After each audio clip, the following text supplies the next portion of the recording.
Web designer and programming చేసేవాడిని. దాని తర్వాత కాంటెంట్ ఇంగ్లీష్ రాస్తాను నేర్చుకున్నాను. హిందీలో కొన్ని సంవత్సరాలు రాసాను అనమాట. So I had multiple skill set, not only designing but programming, content writing ఉండేది. So one person who knew multiple skill set చాలా తక్కువ దొరికేది అనమాట. మా బాస్ ఇలాంటి వర్క్లు ఉన్నప్పుడు నన్ను పంపించేవాడు ఇవన్నీ చేస్తానికి. ఆ తర్వాత మీరు కొన్నాళ్ళు వరల్డ్ బ్యాంక్ లో కూడా పనిచేశారు. వరల్డ్ బ్యాంక్ లో అనుభవం అనేది మీకు ఏ విధంగా ఉపయోగపడింది? నా లాస్ట్ అసైన్మెంట్ వరల్డ్ బ్యాంక్లో ఉండాలన్నమాట. నేను అక్కడ ఆల్మోస్ట్ 1.5 years దాకా పనిచేశాను అనమాట. నేను ఫస్ట్ టైం సింగపూర్ వెళ్ళినప్పుడే అనుకున్నాను, that was the first time I was out of the country. Those wide roads, big skyscrapers. నాకు అనిపించింది నేను ఫస్ట్ టైం స్కూల్లో ఉన్నప్పుడు 100s సంపాదించాలనుకున్నాను, అయిపోయింది. ఇంటర్మీడియట్లో ఉన్నప్పుడు 1000లో అనుకున్నాను, అయిపోయింది. దాని తర్వాత సత్యంలో జాయిన్ అయ్యి lakhsలో అనుకున్నాను, అది కూడా అయిపోయింది. ఇప్పుడు నెక్స్ట్ ఏంటి అని. And the obvious thing was earning it and more lakhs, not like lakhs but crores. And obviously company start చేద్దామని. బట్ అప్పుడు I also realise that I don't have lot of skill sets. Communication skills లేవు, leadership skills లేవు, work experience ఉంది కానీ లేదు. So అప్పటి నుంచి నేను డిసైడ్ చేసుకున్నాను అనమాట, I will build all these skills, I will meet lot of people. ఇండియాకి వచ్చాక మా ఫ్రెండ్ వాళ్ళతో మాట్లాడాను అనమాట, ఇలా కంపెనీ స్టార్ట్ చేద్దాం అనుకుంటున్నాను. లీగలీ ఒక కంపెనీ స్టార్ట్ చేసాం, చిన్న గరాజ్లో స్టార్ట్ చేసాం అనమాట. స్టార్టింగ్లో 3 హైర్ చేసాం. Yes, that's how I started. Ayyappa garu, మీరు చిన్నప్పుడు 100 రూపాయలు సంపాదించడం దగ్గర నుంచి దాదాపు సత్యంలో నెలకి కొన్ని లక్షల రూపాయల జీతం వచ్చే ఉద్యోగాన్ని వదిలేసి సొంతగా ఒక కంపెనీ స్టార్ట్ చేశారు. అంటే ప్రశాంతంగా ఉన్న లైఫ్లో నుంచి ఒక పెద్ద రిస్క్ తీసుకుంటున్నానని మీకు ఎప్పుడైనా అనిపించిందా? ఇంత రిస్క్ తీసుకోవాల్సిన అవసరం ఏంటి? చాలా మందికి రిస్క్లా అనిపిస్తుంది, కానీ వాట్ ఐఎమ్ డూయింగ్ అది నాకు హాబీలా అనిపిస్తుంది. Doing business, doing challenging things. చాలామంది చేయలేము అనుకుంటారు, అయినా ఓకే అంతమంది చేయలేము అనుకున్నది నేను చేయగలనా అన్నది. స్టార్టింగ్లో నేను ఫస్ట్ టైం బిజినెస్ చేసేటప్పుడు 160 రూపాయలే, కాకపోతే అయిపోయింది అనుకోండి, పోతాయి, ఓకే నో ప్రాబ్లం. కానీ నేను సక్సెస్ అయ్యాను అనుకోండి, దాన్ని 2 times చేయొచ్చు, లేకపోతే 3 times చేయొచ్చు. అండ్ ఒక్కసారి I did this, I wanted to try every time and I had been trying. And ఇదంతా it's not just about money, it's also about at the same time can I bring value. ఏంటంటే like స్కూల్లో ఉన్నప్పుడు చాలా ఆలోచించేవాడిని, ఎంతోమంది పుడతారు, like ప్రపంచంలో సంవత్సరానికి ఎంతో లక్షల కోట్ల మంది పుడతారు అండ్ చచ్చిపోతారు కూడా. అండ్ అందరూ ఇట్స్ లైక్ బీయింగ్ అ స్టేటిస్టిక్, ఒక నంబర్ ఓటర్ లిస్ట్లో కాకుండా, ఏ లిస్ట్లోని కాకుండా I wanted to give something back to the society. India నుంచి ఇన్వెన్షన్స్ ఏమైనా ఉన్నాయా? When I look back, there are very few or literally లేవు. Can I do something? Can I invent something? Can my company invent something which will make a difference, not just to myself but to the entire country by itself? So అది idea అన్నమాట. అంటే ఇప్పుడు చెప్పండి, మీరు nowpass.com అనే కంపెనీని ప్రారంభించారు. ఈ కంపెనీ ద్వారా మీరు ఏమి ఇన్వెంట్ చేయదలుచుకున్నారు?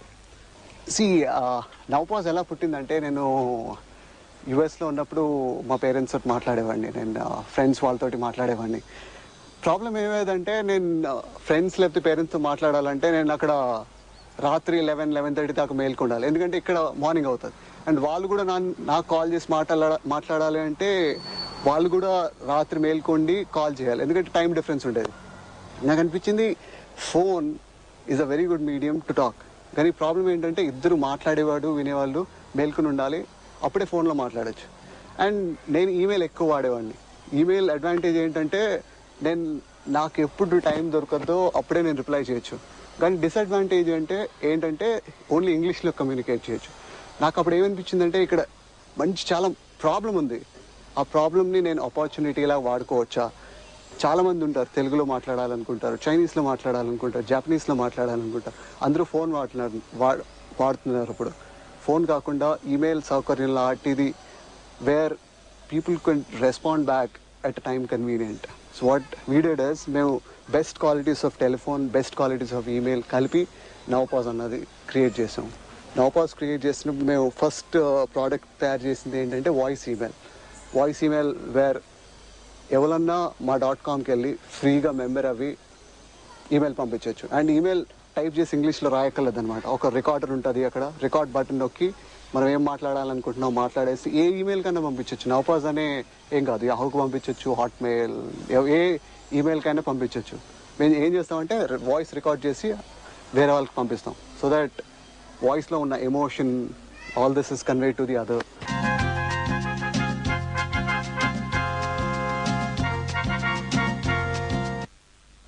అంటే ఇప్పుడు nowpass.com అంటే మీ కంపెనీ ఏ ఏ ఇష్యూస్ మీద వర్క్ చేస్తుంది? Anything related to communication. Most of the communication on the web, ఇంటర్నెట్లో ఇప్పుడు ఇంగ్లీష్లోనే అవుతుంది. ఏ వెబ్సైట్ మనం చూసినా, వెబ్ పేజ్ చదివినా, న్యూస్ చూసినా, ఏదన్నా కానీ ఇంగ్లీష్లోనే ఉంటుంది. మేము స్టార్ట్ చేసింది వాయిస్ ఈమెయిల్, కానీ ఎక్కడెక్కడైతే టెక్స్ట్ ఉందో దాన్ని వాయిస్తో ట్రిప్లెట్స్ చేయాలన్నదే టార్గెట్ అనమాట నవపాజ్ది. Nowpos is short for now possible. మేము ఈ ఐడియా కొంతమంది ఫ్రెండ్స్ తోటి డిస్కస్ చేసాం అనమాట కంపెనీ స్టార్ట్ చేయకముందు. సో అందరం అనేవారు, no this is not possible, ఇది అవ్వదు అన్నది. అండ్ మా ల్యాబ్లో ముందే ఇది మేము వర్క్ చేసే వాళ్ళం, అండ్ మేము చూసాం కూడా, yes this is possible. And ఆ నాట్ పాసిబుల్ నుంచి పుట్టింది now possible. That's now possible. ఇప్పుడు మీరు సెర్చ్ ఇంజిన్స్ కూడా మీరు వర్క్ చేస్తున్నారు. ఈ యొక్క లేమ్యాన్కి అర్థమయ్యే భాషలో చెప్పండి, ఈ సెర్చ్ ఇంజిన్ మీరు ఏ విధంగా వర్క్ చేస్తుంది, మీరు ఏం సాధించాలనుకున్నారు, ఏ విధంగా మీరు, how you are going to achieve this? See, the first company we started is called Truly Intelligent Technologies. అది 4 years back స్టార్ట్ చేసాం అనమాట. The idea was to develop a technology which is much better than Google. చాలామంది అంటారు Google కంటే పెద్ద company అవ్వాలి, Google కంటే మంచి సాఫ్ట్వేర్ చేయాలని. ఎస్, మేము కూడా చేయాలనుకుంటున్నాం. డిఫరెన్స్ ఏంటి అంటే, ఎవ్రీ హ్యూమన్ బీయింగ్కి, నాకేమన్నా సెర్చ్ చేయాలనుకోండి, నా మైండ్లో క్వశ్చన్ ఉంటుంది. లైక్ సే, తాజ్మహల్ ఎక్కడుంది, తాజ్మహల్కి ఎలా వెళ్ళాలి, తాజ్మహల్ ఎవరు కట్టించారు. కానీ ఏ సాఫ్ట్వేరు ప్రపంచంలో లాంగ్వేజ్ అనేది అర్థం చేసుకోదు. తెలుగు అయితే మర్చిపోండి, ఇంగ్లీష్ లాంగ్వేజ్ కూడా అర్థం చేసుకోదు అనమాట. So I'm forced to search whatever information I want using keywords. Suppose నాకు తాజ్మహల్కి ఎలా వెళ్ళాలి అనుకున్నా కూడా నేను క్వశ్చన్ అడగలేను, how do I go to Taj Mahal అని అడగలేను. I have to put Taj Mahal అని 2 వర్డ్లా గూగుల్లో పెట్టి సెర్చ్ చేస్తే నాకు 100 లేకపోతే 1000 లింకులు ఇస్తుంది. నేను ఒక లింక్ క్లిక్ చేసి, ఓకే దాంట్లో ఏదో ఇన్ఫర్మేషన్ ఉంది, అది చదివి నాకేం కావాలో ఇన్ఫర్మేషన్ తీసుకుంటాం. మేము అలా కాదు, ఆ టెక్నాలజీ ముందే ఉంది. అలా కాదు, మనిషి ఎలా అర్థం చేసుకుంటాడో లాంగ్వేజ్, ఆ టెక్నాలజీ యూజ్ చేసి సెర్చ్ ఇంజిన్లో పెడదామని. ఏంటంటే మేము డెవలప్ చేయబోయే టెక్నాలజీలో, okay come directly to the website and ask a question. అంటే మీకు తాజ్మహల్ ఎలా వెళ్ళాలనుకోండి, అడగండి, how do I go to a Taj Mahal, and it will tell these are the ways. Or అడుగుద్ది, మీరు ఎక్కడున్నారు అని అడిగింది అనుకోండి, చెప్పారు San Francisco, okay the best way to go to Taj Mahal from San Francisco is this. Making search even more simpler for the people. That's what. అంటే ఈ ఏరియాలో, అంటే మీరు పనిచేస్తున్నటువంటి ఈ ఏరియాలో మీరు కాకుండా ప్రపంచంలో ఇంకా ఎవరైనా పనిచేస్తూ ఉంటారా? చేసే అవకాశాలు ఉన్నాయా? అవకాశాలు ఉన్నాయి, కొంతమంది పనిచేస్తున్నారు కూడా, యూఎస్లో పనిచేస్తున్నారు. అండ్ మేము తయారు చేసే టెక్నాలజీ అంత ఈజీ కూడా కాదనమాట. మేము 4 సంవత్సరాల నుంచి వర్క్ చేస్తున్నాం, అండ్ 4 సంవత్సరాల నుంచి వర్క్ చేస్తున్నా కూడా ఇప్పుడు దాకా కంప్లీట్ అవ్వలేదు. మీరు సాధించాలనుకున్నటువంటి ఈ టెక్నాలజీ సక్సెస్ అయితే మీకు వ్యక్తిగతంగా కానీ మన దేశానికి కానీ ఏ విధమైనటువంటి లాభాలు ఉంటాయి? వ్యక్తిగతంగా అంటే నాకు చాలా లాభాలు ఉంటాయి. ఆబ్వియస్లీ చాలా మంది వాడతారు, ఎంత ఎక్కువ మంది వాడతారో అంత ఎక్కువ డబ్బులు. అది ఒక సైడ్ అనుకోండి. సెకండ్ సైడ్ ఏంటంటే, మీరు కంప్యూటర్స్ వాడి ఉండొచ్చు, మీరు ఎవరన్నా కానీ కంప్యూటర్స్ ఆన్ చేసి చూసారనుకోండి, most of the software, 90% of the software comes from US or UK or at the max Germany.